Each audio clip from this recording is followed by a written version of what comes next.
सद्गुरू पै माऊली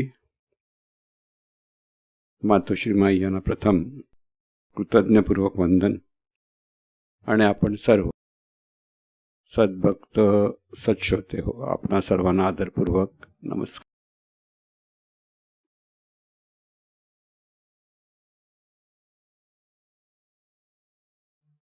आजचा जो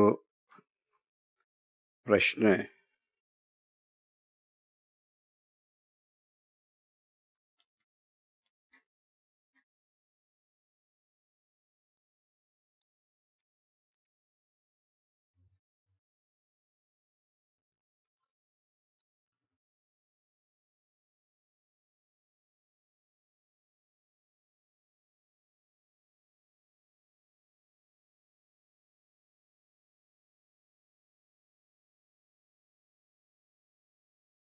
प्रश्न 2 आणि 3 आहेत आणि त्या सर्वांचं गुंफण घालून आपण चिंतन करूया. सद्गुरू आणि सद्गुरू तत्व यात नेमका फरक काय आहे? देवानंता तूच सर्व आहेस, देवानंता तूच सर्वत्र आहेस आणि देवानंता सर्व तुझेच आहे, हा भाव दैनंदिन व्यवहारात व आचरणात कसा आणावा? सद्गुरूंना पूर्णपणे शरणागत होण्यासाठी साधकाने नेमकी कृती, साधना किंवा अंतर्गत वृत्ती कशी जोपासावी? आणि त्याच अंगाने दृश्यात गुंतल्याने विकार प्रगट होतात. त्यावर मात करण्यासाठी दृश्यातील एकत्व कसे अनुभवायचे? प्रश्न वेगळे वेगळे जरी वाटले तरी जेव्हा आपण हे चिंतन करू तेव्हा खरं म्हणजे हा जो बोध आपल्याला घ्यायचा आहे जीवन जगताना तो नेमका कसा घ्यायचा हे आपल्या लक्षात येईल. आज सद्गुरूंची पुण्यतिथी आहे, त्यामुळे सद्गुरूंना कृतज्ञतेने नमस्कार करून सद्गुरू आणि सद्गुरू तत्व यात नेमका फरक काय आहे हे आधी आपण समजून घेऊ. सद्गुरू, सद्गुरूने एकदा सद्गुरू याचं फोड केली होती. सत म्हणजे जे सातत्याने आहे, सतत आहे. गुरु म्हणजे गुप्त रूप, जे गुप्त रूप सतत आहे ते सद्गुरू. आता जे गुप्त रूप सतत आहे म्हणजे नेमकं काय आहे हा बोध येते. हे लक्षात घ्यायचं आहे की परमात्म तत्व किंवा परमेश्वर, सोप्या भाषेत ज्याला आपण परमेश्वर म्हणतो, किंवा जरा वेगळ्या अंगाने म्हटलं तर दिव्य स्वरूप म्हणतो. तर हे जे दिव्य स्वरूप आहे हे सतत आहे. म्हणजे परमात्म तत्व, ब्रह्म, परब्रह्म हे सगळे शब्द एकाच तत्वाला लक्षात घेऊन त्या त्या काळात म्हटले गेलेले आहेत. ज्ञानेश्वर माऊलींच्या काळामध्ये त्याला चैतन्य स्वरूप म्हणायचे. म्हणून हे जे चैतन्य स्वरूप आहे ते सतत आहे. गुरु म्हणजे गुप्त रूपाने आहे, म्हणजे ते तत्व मुळात, तत्व म्हणजे मूळ स्वरूप. लक्षात घ्या, तत्व हा शब्द आपण वापरतो. सद्गुरू आणि सद्गुरू तत्व.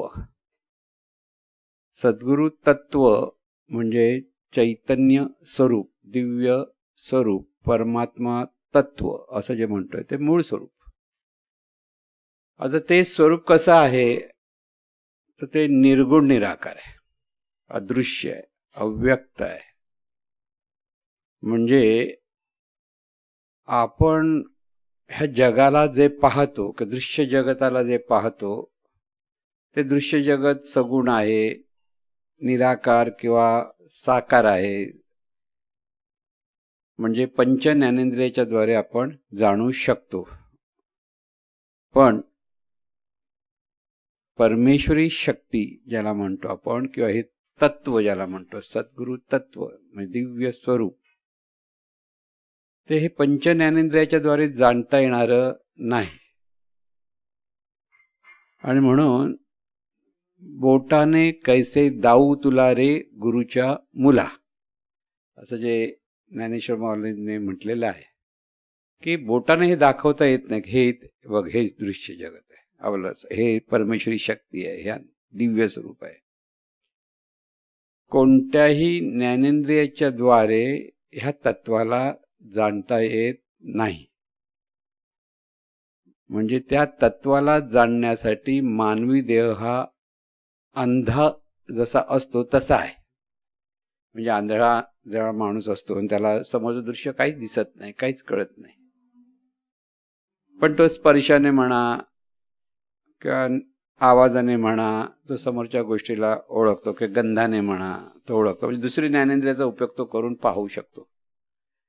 पण परमेश्वरी शक्ती ही कोणत्याच ज्ञानेंद्रियाच्या द्वारे पाहता येत नाही किंवा जाणता येत नाही. मग डोळ्यातूनही पाहता येत नाही, कानातून ऐकता येत नाही, नाकातून गंध त्याचा जाणता येत नाही, कारण ते गंधहीन आहे, ते नादहीन आहे, स्पर्शाने सुद्धा ते जाणता येत नाही. म्हणजे मूळ स्वरूप ज्याला आपण म्हणतो की अनंत निर्गुण निराकार स्वरूप आहे, अदृश्य आहे, अव्यक्त आहे.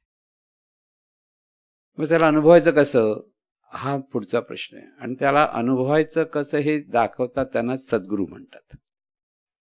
आता सद्गुरू तत्व आणि सद्गुरू, सद्गुरू म्हणजे मानवी देहाच्या अपेक्षेत प्रगट झालेलं जे सद्गुरू तत्व आहे त्यांना सद्गुरू म्हणतात. म्हणजे जे निर्गुण निराकार अव्यक्त अदृश्य म्हणून ज्याचं वर्णन केलं जातं त्या तत्वाचं, तेच तत्व सद्गुरू रूपाने सगुण साकार रूपाने प्रगट होतं, दृश्याला येतं, दिसतं. तेच सद्गुरू म्हणजे त्या तत्वाचं प्रगट रूप. म्हणजे सद्गुरू आणि सद्गुरू तत्वातला जो फरक आहे तो लक्षात येईल की सद्गुरूंचं रूप पाहता येतं, रूपाच्या अपेक्षेत काही सद्गुरूंचे गुण पाहता येतात. पण सद्गुरूंना सद्गुरू पण कशामुळे मिळतं, तर सद्गुरूंच्या ठिकाणी जे ज्ञान आहे, स्वरूपाचं ज्ञान, देवाचं ज्ञान, परमेश्वराचं ज्ञान, ते ज्ञान तिथे प्रगट आहे म्हणून ते सद्गुरू आहेत. नाहीतर सर्वसाधारण माणसासारखा त्यांचाही देह आहे, त्या देहालाही सगळे निसर्ग नियम लागू आहेत, त्याला वार्धक्य येतं, मृत्यू होतो त्या देहाचा. पण सद्गुरू तत्व ते अखंड आहे, अनंत आहे, त्यात कधी खंड पडत नाही. म्हणून सद्गुरू म्हणून जेव्हा एखादा शिष्य आपल्या सद्गुरूंकडे पाहतो तेव्हा तो मानवी देहाच्या रूपातच फक्त अडकला जात असेल तर त्याला सद्गुरू कळणार नाहीत. म्हणून त्याला सद्गुरू कळले असं म्हणता येत नाही. तर मानवी देहाचा आधार लक्षात घेऊन ते ज्ञान तिथे प्रगट आहे हे जर लक्षात आलं तर सद्गुरू तत्व काय ते हळूहळू कळू शकतं. जे ज्ञानाचा कुरुटा ते तर सेवा हा दारवंटा, तो स्वाधीन करी सुबटा ओळखोनी. की सद्गुरू तत्व म्हणजे जिथे ज्ञानाचं कुरुठा म्हणजे ते ज्ञानाचं कोठार आहे, तो स्वाधीन करी सुबटा. सुबटा म्हणजे अर्जुनाचं नाव आहे सुबटा. की कृष्ण अर्जुनाला सांगतायत जे ज्ञानाचा कोठा ते तर सेवा हा दारवंटा. त्यांच्याकडे जायचं असेल तर काय केलं पाहिजे, सेवा भाव असला पाहिजे. सेवा करायची नाही, सेवा भाव असला पाहिजे. पहिला सेवा भाव असेल तर सेवा करेल, सेवा भावच नसेल तर सेवा कसा करणार. कारण तिथे सद्गुरूंचं जे महात्म्य आहे, सद्गुरूंचं जे दिव्यत्व आहे ते ज्या शिष्याच्या अंतर्मनात मुरलेला आहे तोच सद्गुरूंना खरा जाणू शकतो. आणि म्हणून जे ज्ञानाचा कुरुटा म्हणजे ज्ञानाचं कोठार आहे ते तर सेवा हा दारवंटा. ते कोठार म्हणा की घर म्हणा, त्याच्या तिकडे आतमध्ये जायला काय केलं पाहिजे, तिथे त्यांच्या जवळ जायला काय केलं पाहिजे, ते सेवाभाव असला पाहिजे. आपण सद्गुरूंचे सेवक आहोत हा बोध आहे तिथे. सेवा म्हणते तर सेवा हा दारवंट. दारवंट म्हणजे उंबरठा. उंबरठ्यातून आतमध्ये जावं लागतं ना. तो स्वाधीन करी सुबटात ओळगुणी. ओळगुणी म्हणजे आपला मीपणा बाजूला करून त्यांना जेव्हा सेवा भावातून आपण शरण जातो की सेवक म्हणून त्यांच्या चरणाशी जातो, तेव्हा आपण म्हणजे सद्गुरूंप्रती किती लीनता असली पाहिजे, कृतज्ञता असली पाहिजे, प्रेम किती असलं पाहिजे, हा बोध तिथे आहे. लक्षात घ्या. म्हणून जे ज्ञानाचा कुरुठा ते सेवा हा दारवंटा, तो स्वाधीन करी सुबटा ओळगुणे. ओळगुणे म्हणजे तुझं मी पण बाजूला करून तिथे जा. तरी तनु मनु जीवे चरणासी लागावे. तनाने, मनाने आणि जीवाने. इथे मी म्हणून कोण उरतच नाही. म्हणजे इथेच त्याचं खरं परमार्थ सुरू होतो. जो शिष्य सद्गुरूला तनु मनु जीवे चरणासी लागावे, अगर्वता करावे, दास्य सकळ. परत दास्य शब्द आला. पहिला सेवा शब्द आला, दुसरा शब्द दास्य आला. म्हणजे किती नम्र असलं पाहिजे सद्गुरूंसमोर, किती कृतज्ञ असलं पाहिजे. म्हणजे सद्गुरू आणि शिष्यामधलं जे नातं आहे, हे नातं कसं असलं पाहिजे पहिलं लक्षात घ्या. तरच सद्गुरू कळतात, नाही सद्गुरू कळत नाही. सद्गुरूंना फक्त मनुष्य देहाच्या रूपात पाहतो की सद्गुरू मोठे आहेत, श्रेष्ठ आहेत, असे सर्व अंगाने पाहतो. हे वरवरचे शब्द आहेत. इथे सद्गुरूंच्या प्रति अंतःकरणात जो सेवाभाव असतो किंवा जो सद्गुरूंचे आपण दास आहोत, हा सतत ज्या शिष्याच्या ठिकाणी भाव असेल त्याला सद्गुरू तत्वाच्या जवळ जाता येतं.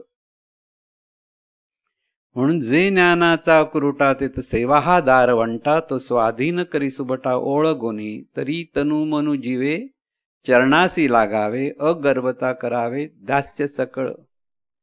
एवढं केल्यानंतर मग अपेक्षित जे आपुले तेही सांगतील पुसले, जेणे अंतःकरण बोधले संकल्पाने.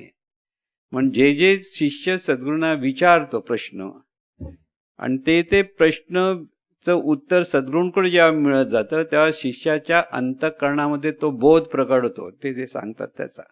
कारण तिथे शरणागती म्हणजे या हृदयीचे त्या हृदयी असा हा शब्द आहे की शिष्याचं जे हृदय आणि सद्गुरूंचं हृदय. हृदय ह्या शब्दाच्या नंतर सांगतो. या हृदयचे त्या हृदयी जेव्हा होतं तेव्हाच ती शरणागती असते. म्हणून सद्गुरू भक्ती ही आतून यावी लागते. वरवरची भक्ती आणि आतून असलेली भक्ती, अंतःकरणापासून असलेली भक्ती. आतून म्हणजे अंतःकरणापासून. की जेव्हा तिथे तो शिष्य सद्गुरूंचं मोठ्या अगदी वाहवा करत बसत नाही, खरं सांगायचं तर तो त्यांच्या समोर मौन धारण करतो. तिथे सद्गुरूंच्या समोर त्याला बोलता येत नाही, कारण तो इतका शरणागत असतो, इतका नम्र असतो, इतका कृतज्ञ असतो की तिथे सर्व त्याचं अहंकार मौन पावतो, म्हणून तो मौनात जातो.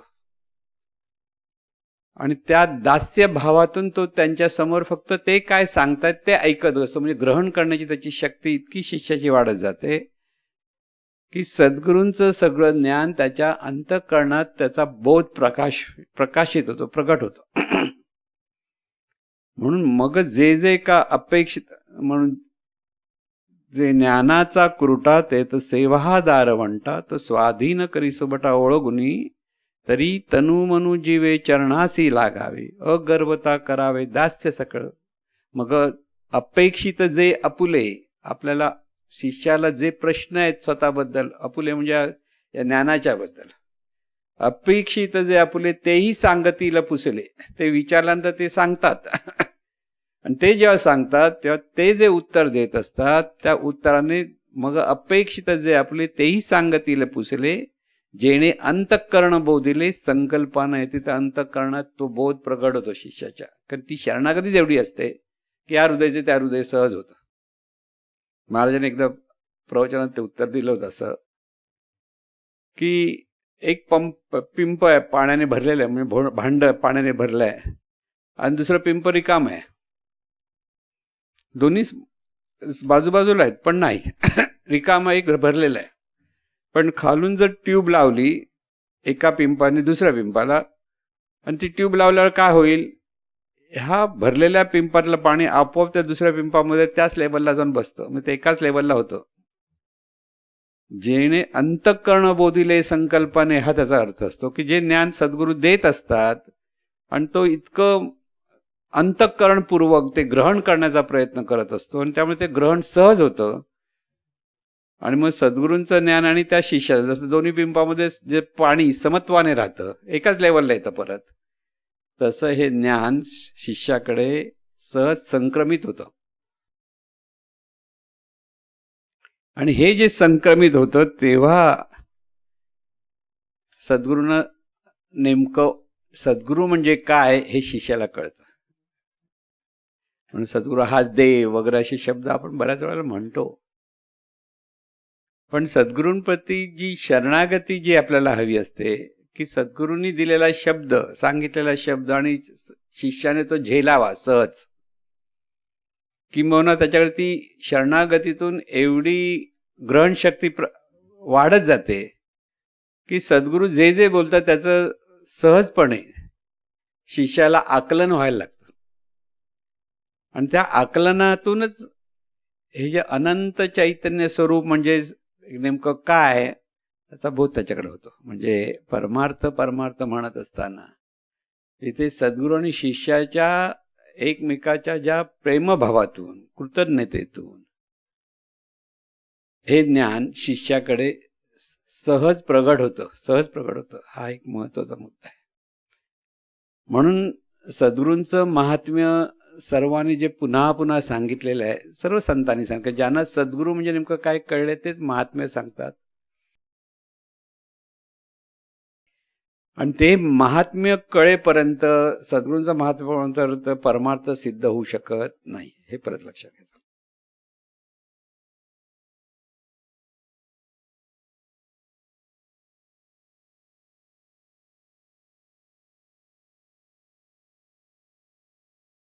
म्हणून शब्दाने ह्या गोष्टी सांगता येत नाहीत. परत शिष्याला सद्गुरूंबद्दल जी आत्मीयता आहे, आपलेपण आहे, एकत्वाचा शिष्याकडे जो भाव आहे सद्गुरूंप्रती,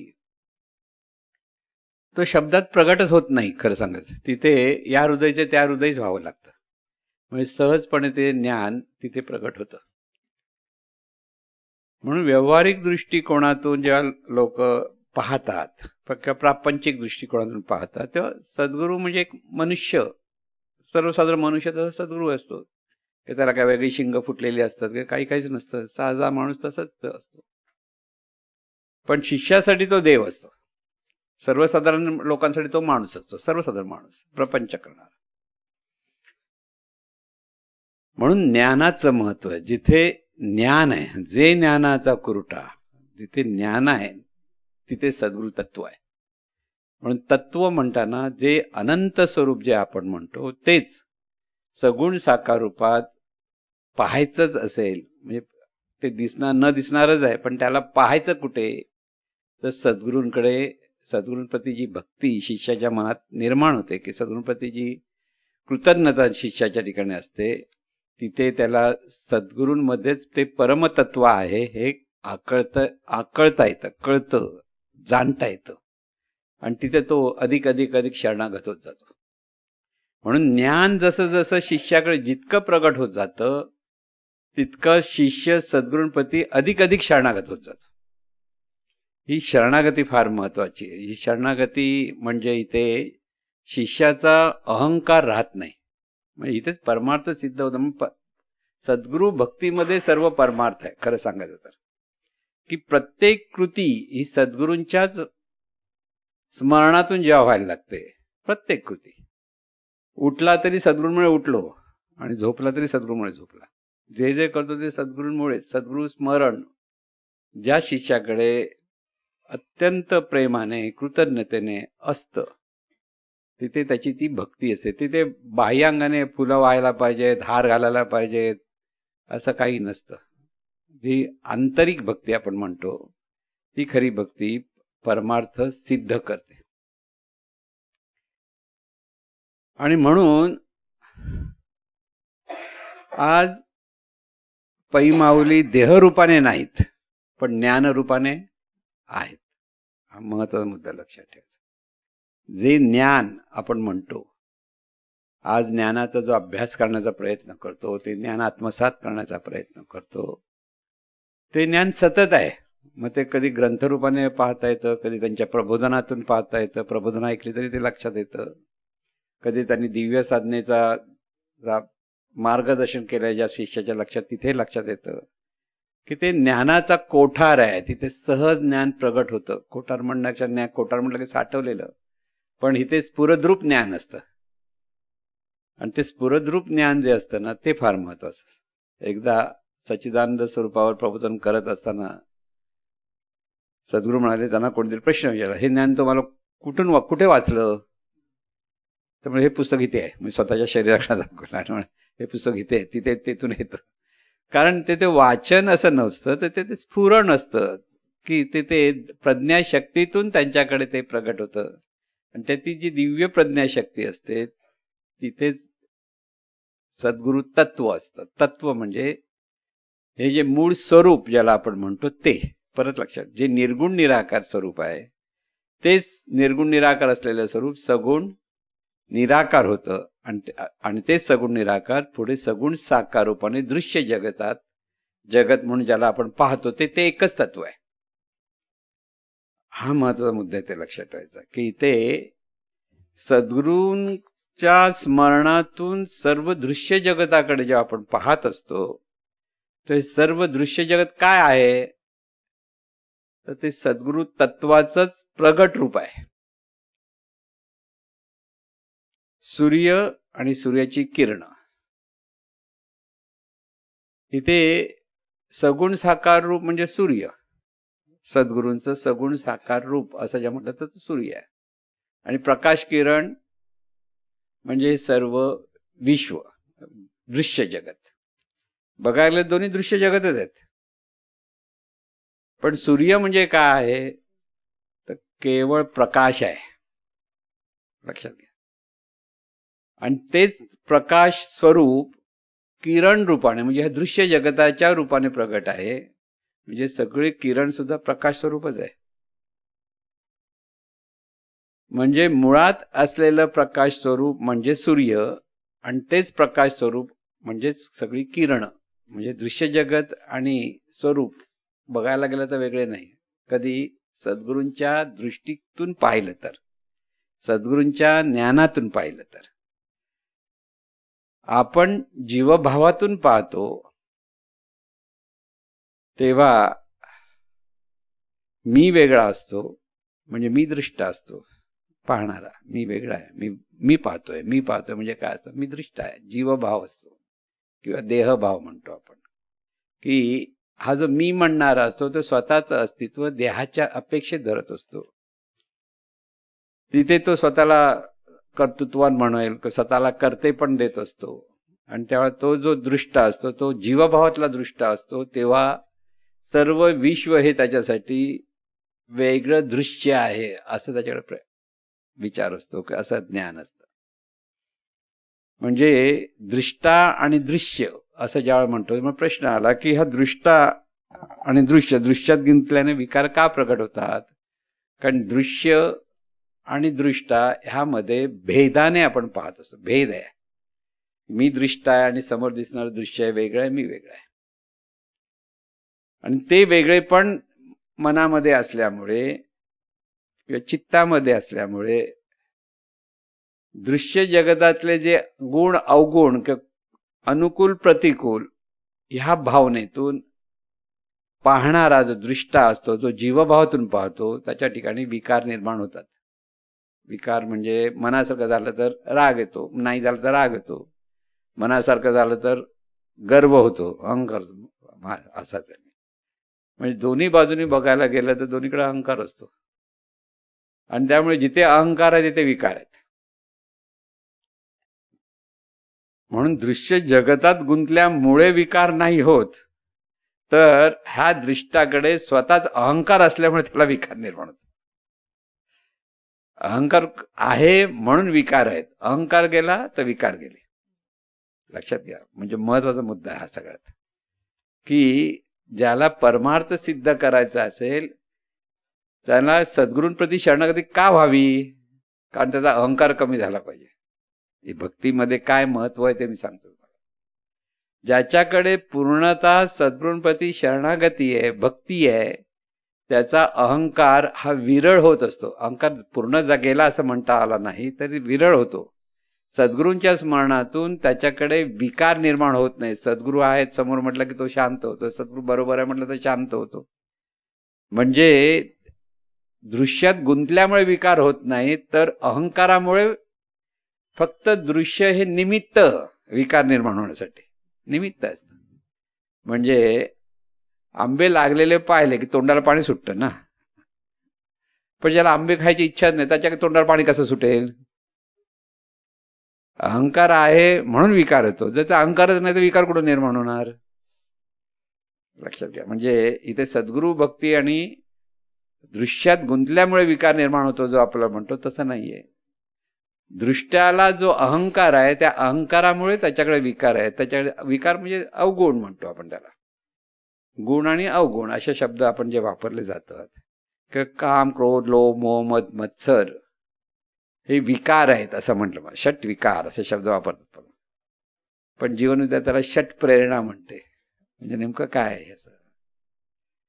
सद्गुरू भक्तीत तेच विकार षट प्रेरणा असतात आणि जीवभावातून गुंतल्यामुळे अहंकारामुळे त्याच प्रेरणा विकार होतात. प्रेरणा त्याच म्हणजे प्रेरणाच विकार होतात अहंकारामुळे.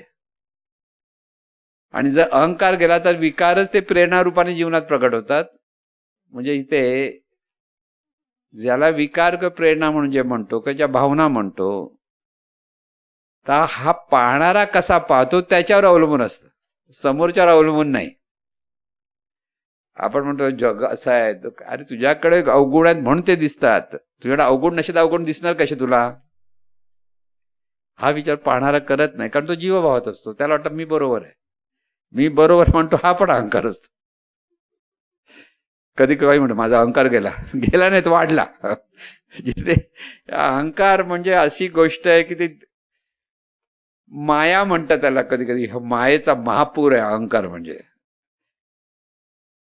पण मायाचा महापूर असला तरी तो दाखवता येत नाही. जसं परमेश्वराला दाखवता येत तसं त्या महापुराला पण पूर आला म्हणून दाखवता येत नाही. तो असतो म्हणून विकार प्रकट होतात. तो गेला तर काही नसतं. म्हणजे अहंकारामुळे विकार निर्माण, अहंकारामुळे तिथे दाखवता येत नाही अहंकार आहे. दुसऱ्याचा अहंकार आपण म्हणतो आहे, पण आपला अहंकार कधीच ओळखता येत नाही आपल्याला. मग अहंकार ओळखायचा कसा? विकार निर्माण होतात. तुला राग येतोय ना, मग अहंकार आहे. तुला वाईट वाटतं, अहंकार आहे. तुला दुःख होतं, अहंकार आहे. प्रत्येक गोष्टी बघा, हे सगळ्या गोष्टी अहंकार आहे म्हणून म्हणतो. आपण म्हणतो अरे मला खूप वाईट वाटलं, हा असा बोलला. तुला अहंकार आहे म्हणून तुला वाईट वाटलं. तुला अहंकार नसतं वाईट वाटलं नसतं. राग आला का? राग आला का तुला अहंकार आहे. द्वेष आला का? तुला अहंकार आहे. मोह निर्माण होतो, खावंसं वाटतं, मिळावंसं वाटतं, पुन्हा पुन्हा पाहावंसं वाटतं, मोह आहे. का आला? का तुला अहंकार आहे. कारण तुझं सगळं जीवन संकुचित आहे. पाहण्याची दृष्टी म्हणजे दृष्टा जेव्हा हा संकुचित असतो, स्वतःला देहापुरती समजतो, तर त्याच्याकडे त्याच्याबरोबर त्याला परमेश्वर गिफ्ट दिली विकार. लक्षात ठेवायचं. म्हणजे हे दृश्यात गुंतण्यापेक्षा अहंकारापासून मुक्त झालं पाहिजे. म्हणून मुक्त झालो तुझेपणे असं जे सांगितलं जातं ना, की इथे हा जो बोध आहे तो महत्वाचा लक्षात ठेवायचा आहे. की अहंकार घालवायचा कसा? अहंकार घालवता येत नाही. परत लक्षात. शेणाने हात भरलेले आहेत, तर शेणाने हात मला एका शेणाने भरलेला हात आहे, दुसरा पण शेणा, मग उजव्या हाताने डावा हात साफ करायचा असेल तर ह्या शेणाने भरलेला हात दुसऱ्या डाव्या हातात शेणाला लावून तर जाणार कसा? नाही जात. तसं अहंकार जाणार कसा? नाही जात. म्हणून अहंकार घालवायचे बरेच लोक प्रयत्न करतात, जात नाही. मग त्यासाठी काय? तर एकच लीला तरली. जे सर्व भावे मज बजले तया ऐलीच थडी सरले मायाजळ. सोपा उपाय. इथं एकच उपाय आहे, दुसरा उपाय नाही. इथं एकच लीला तरले. ही एकच लीला आहे. कोणती? सद्गुरु भक्ती. महत्वाचा मुद्दा लक्षात. म्हणून सद्गुरु कळेपर्यंत सद्गुरु भक्ती होऊ शकत नाही. परत लक्षात. एका ठिकाणी एका संतांनी असं सांगितलं, सद्गुरूंना माणूस म्हणून पाहणारा जर शिष्य असेल तो नतदृष्ट आहे, म्हणजे त्याला समजतच नाही.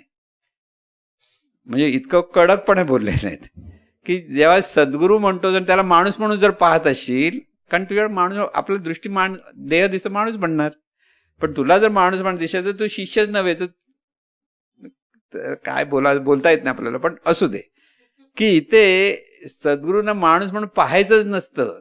ते तत्वच तिथे प्रगट आहे, हा बोध तिथे आपल्याला असला पाहिजे. आणि म्हणून ते परमतत्व जे आहे त्याला आकळण्यासाठी पहिलीच पायरी आहे जी आता मग सांगते, तर सेवा हा दारवंटा. तिथे सेवाभाव असला पाहिजे. सद्गुरूप्रती जितका सेवाभाव किंवा दास्य भाव, दोन्ही बघा दोन्ही वेळा त्यांनी ते शब्द वापरलेत. आपण दास्य म्हणजे दास म्हणतो ना, दास असतो तो नेहमी सेवा करतो मालकाची. तर दास पूर्वी जे पद्धत होती दास असायचा, तर दास म्हणजे तो जो मालकाची सेवा करतो, तर मालक जे सांगेल त्याचप्रमाणे ऐकतो. तो स्वतःची अक्कल तिथे वापरत नाही, त्याला म्हणतात दास.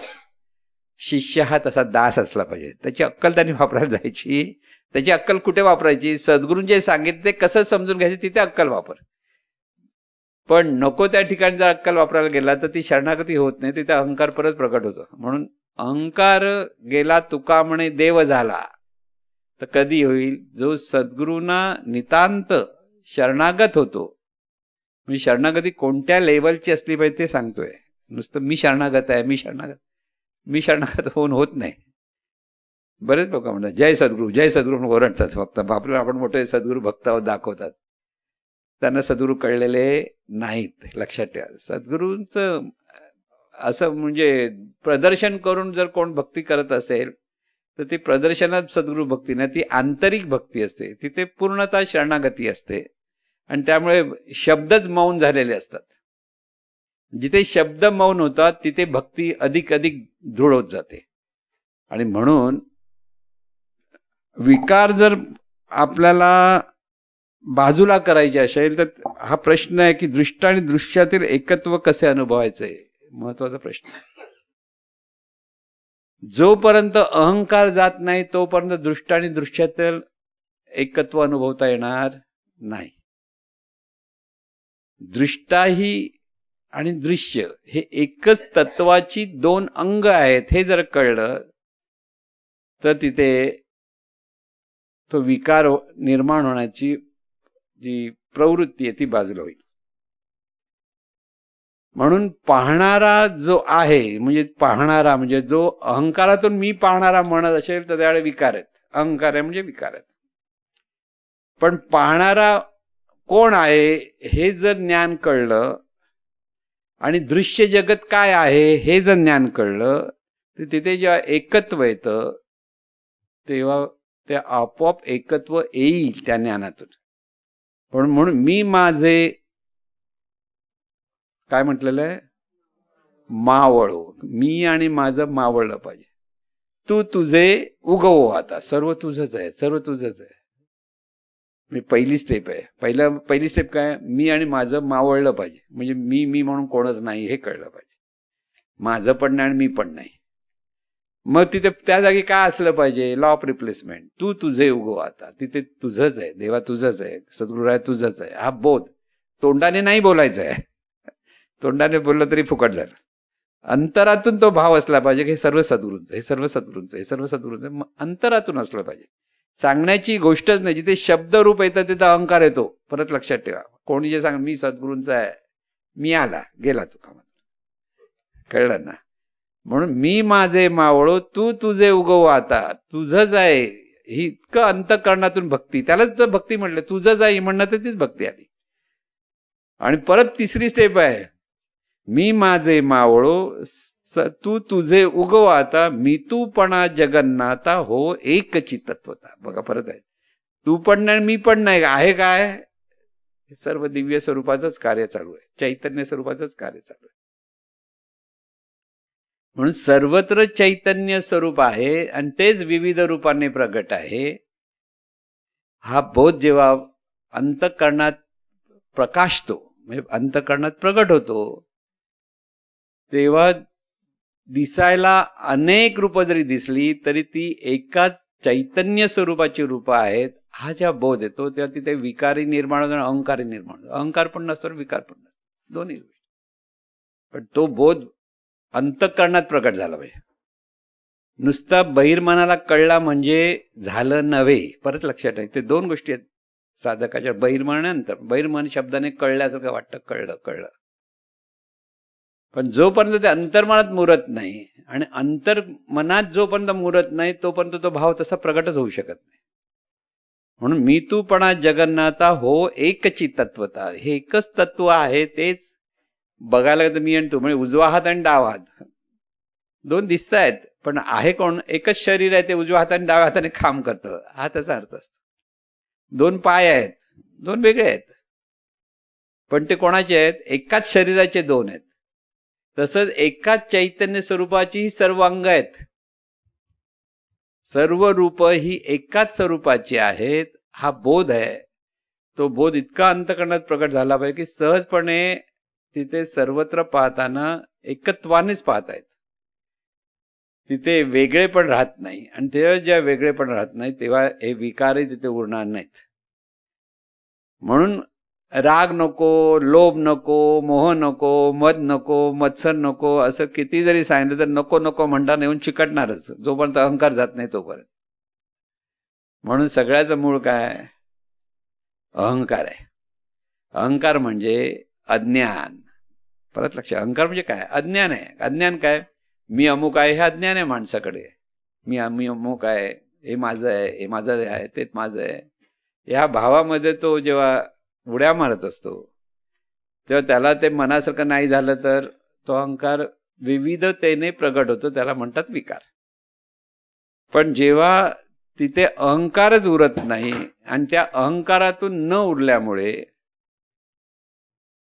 त्या तत्वाकडे, म्हणजे ती जी जाणीव, तो जो शिष्य आहे त्या शिष्याकडे ते केवळ चैतन्य भावातून तो सर्वत्र पाहताना तो शांत होतो, निवांत होतो, स्थिर होतो. म्हणजे सगळे सद्गुण तिथे प्रकट यायला होतात. म्हणून सद्गुण प्रकट होतात. आणि सद्गुण प्रकट होण्यासाठीच सद्गुरू भक्ती ही अत्यंत श्रेष्ठ आहे. अत्यंत. सद्गुरू भक्तीतून ज्ञान प्रकट होतं, सद्गुरूंमुळे ज्ञान मिळतं आणि सद्गुरू भक्तीतून ज्ञान ते अंतःकरणात मुरवायला लागतं. आणि जेव्हा ते अंतःकरणात मुरतं तेव्हा दृष्टा आणि दृश्यामधलं एकत्व आपोआप निर्माण होतं. आपोआप सतत सद्गुरू चिंतन, की सगळं म्हणा. बऱ्याच वेळा लोक म्हणतात हृदयामध्ये सद्गुरूंना धरा म्हणतात. आता सद्गुरू धरा म्हणजे काय? सद्गुरूचं रूप धरा. पण खरं म्हणजे सद्गुरूचं ज्ञान धरता आलं पाहिजे. की सद्गुरूंनी जे दिलेलं ज्ञान आहे त्या ज्ञानातून जेव्हा पाहायला लागतो तेव्हा तिथे मी तूपणा जगन्नाथा, सद्गुरूंचं ज्ञान म्हणजे ज्ञानरूपाने जे सद्गुरू आहे तोच शिष्य ज्ञानरूपाने उरला की दोघे एकच झाले. तिथे वेगळे पण उरत नाही. म्हणून ते वेगळे पण न उरतं तोपर्यंत विकार येणार. जे आहे ते सर्व सद्गुरूंचंच आहे. जेथे जेथे पाहतो तिथे सद्गुरूंचंच स्मरण असलं पाहिजे, असा जो भाव असतो. तेव्हा आपण त्यावेळेला सांगितलं होतं देवानंद तूच सर्व आहेस, देवानंद सर्वत्र तूच आहेस आणि देवानंद सर्व तुझंच आहे. म्हणजे पहिली पायरी आहे ते खरे उलट सांगितलं, देवानंद सर्व तुझंच आहे. हा बोध तिथे असला पाहिजे की जे जे आहे ते सर्व देवाचं आहे, माझं नाही. पण मी ते माझं म्हणतो आणि तिथेच आपला आपण घात करून घेतो हे आपल्याला कळत नाही. मग परमार्थ हे सर्व तुझंच आहे तिथून सुरुवात होतो आणि प्रपंच हे सर्व माझंच आहे तिथून सुरुवात असतो. म्हणून माझं माझं म्हणताना जीभ अडकली पाहिजे साधकाची. कळलं ना? माझ्या बँकेत एवढे पैसे आहेत असं झालं की गेला तो. कधी कधी होतं ना, दोघांना नवरा बायको भांडण, माहिती आहे माझ्याकडे भरपूर आहे, आता तू काय बोलायची गरज नाही, की झालं संपलं. की ते माझं तुझं झालं की ते द्वंद्व निर्माण झालं, की द्वंद्व झालं की ते विकार निर्माण होतात. आणि म्हणून जे आहे ते परमेश्वराचं आहे. आपलं आपल्या कोणाचं आहे? जिवंत आहे तो पण आपलं, गेल्यानंतर किती पण लाख रुपये असू देत ना, तुला कुठे मिळणार आहेत? गेले. म्हणून आता जिवंत असताना जरा चांगला उपभोग घे, व्यवस्थित राहा, आनंदाने राहा. गेल्यानंतर काय तुझ्या नावावर पण नावच गेलं ना, सगळं गेलं. बँकेचं किती पण मोठं सगळं लिहिलेलं असेल तरी बाबा ते कोणाला दुसरं कोणाला द्यायचं असेल, कसं द्यायचं ते तसं असतं. आणि म्हणून हा बोध पक्का करायचा की जे आहे ते परमेश्वराचं आहे. परमेश्वराचं म्हणजे कोणाचं? सद्गुरु तत्वाचं आहे. सद्गुरु तत्वाचं म्हणजे सद्गुरु रूपाचं आहे. सद्गुरूंचं रूप लक्षात घ्यावं, त्यातून तत्वाचं स्मरण करावं आणि त्या तत्वातून ते अनंत स्वरूपाचं स्मरण करावं. आणि हे सगळं सद्गुरूंचं आहे. म्हणजे आपलं शरीर सुद्धा सद्गुरूंचं आहे, आपलं मन सुद्धा सद्गुरूंचं आहे, आपलं मी पण आहे ते पण सद्गुरूंचं आहे.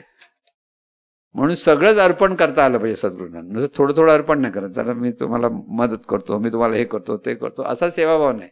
या सेवाभावामध्ये शिष्याने सगळं समर्पित करत राहायचं असतं. किती वेळ? जोपर्यंत सद्गुरू आणि आपल्यामधलं एकत्व अनुभवता येत नाही तोपर्यंत अर्पण करत राहा. अर्पण जितकं करशील तितका अहंकार कमी होत जाईल.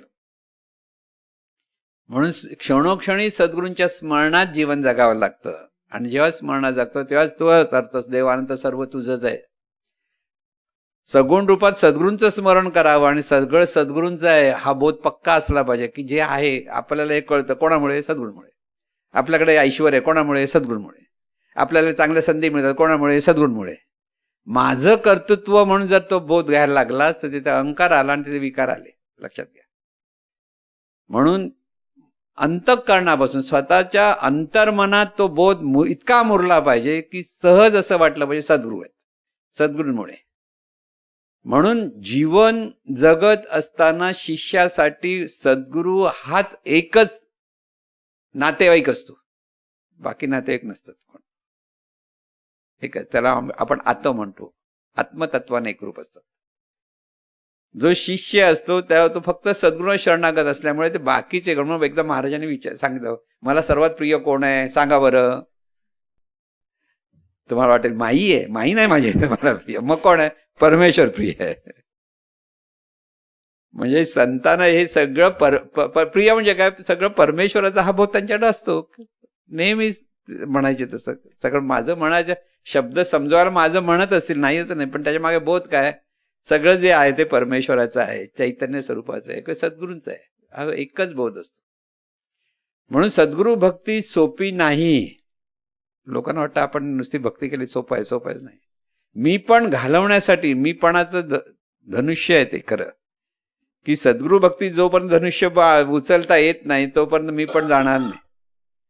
नाही तर मी पण चटक. म्हणून रामाने धनुष्य उचललं, शिवधनुष्य उचललं म्हटलं. आणि शिवधनुष्य उचलल्याबरोबर राग कोणाला आला? रावणाला. कारण रावण पडला होता बिचारा, त्याला धनुष्य उचलता नाही आलं. म्हणून अहंकार असतो तो पडतो.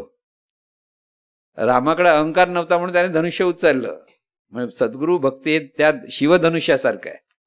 ज्याचा अहंकार जातो तो शिवधनुष्य उचलू, तोच खरी भक्ती करू शकतो. आणि जो खरी भक्ती करतो त्याचाच अहंकार जातो. म्हणून कठीण कसं करायचं जे ज्याचं त्याने समजून कसं घ्यायचं ते लक्षात घ्या. म्हणून सर्व तुझंच आहे भक्तीमध्ये. लक्षात घ्या, प्रत्येक उठता बसता स्मरण, नामस्मरण काय? सद्गुरू स्मरण. देवा सर्व तुझंच आहे. म्हणजे सर्व जे जे चाललेलं आहे जीवनात, तू खातोयस, पितोयस, बोलतोय, चालतोय, सर्व तुझं आहे, तुझं आहे, तुझं आहे, हा पहिला बोध आला पाहिजे. सगळीकडे पाहताना सर्वत्र तुझीच रूप आहे, सर्वत्र तूच आहे, तूच आहे. प्रत्येक रूपामध्ये तुझं अस्तित्व आहे हे पहा.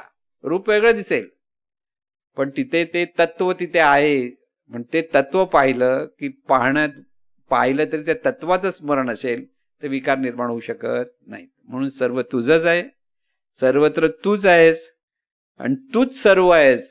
स्वरूपाकडून जर पाहिलं म्हणजे चैतन्य स्वरूपच सर्व रूपाने प्रगट आहे. सद्गुरू तत्व सर्व रूपाने प्रगट आहे. हा जो बोध जेव्हा येत असतो तेव्हा ती खरी भक्ती असते. म्हणून ह्या 3 वाक्यामध्ये सुद्धा सद्गुरू भक्ती. हे ते फुलं हार घालायची गरज नाही. पै आपुलेनी भेदेविण जे जाणीजे माझे एकेपण.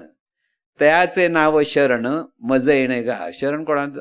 मी पण बाजूला होऊन जो सद्गुरूंच्या प्रती शरणागत होतो, की जे जे आहे ते सद्गुरूंचं आहे, हा भाव त्याच्यात दृढ होतो, तेव्हा खऱ्या अर्थाने तो शरण झाला म्हणून लक्षात घेता आलं पाहिजे. म्हणून ही जी शरणागती आपण पाहतो आहोत, ती शरणागती शिष्याने स्वतःच्या अंगी बाणवावी लागते. आपोआप ती भक्ती निर्माण होणार नाही. परत लक्षात ठेवा, आपोआप नाही होत. हा अभ्यास आहे. अभ्यास काय? सद्गुरूंना शरण होत जा.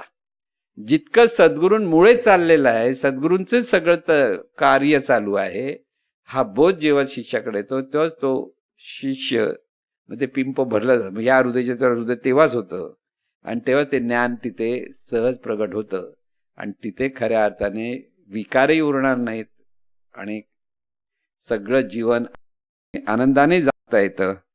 म्हणून सगळा भाव, सर्व भावे, मग अशी सांगितलं की ते एकच लीला तरले जे सर्व भावे मज भजे. सर्व भाव, सर्व भाव म्हणजे गेल्या वेळेस सांगितलं होतं, भाव म्हणजे संबंध जोडणं. आपले सगळे संबंध, जीवन जगणं, सगळं प्रत्येकाला संबंध कुठे येणार?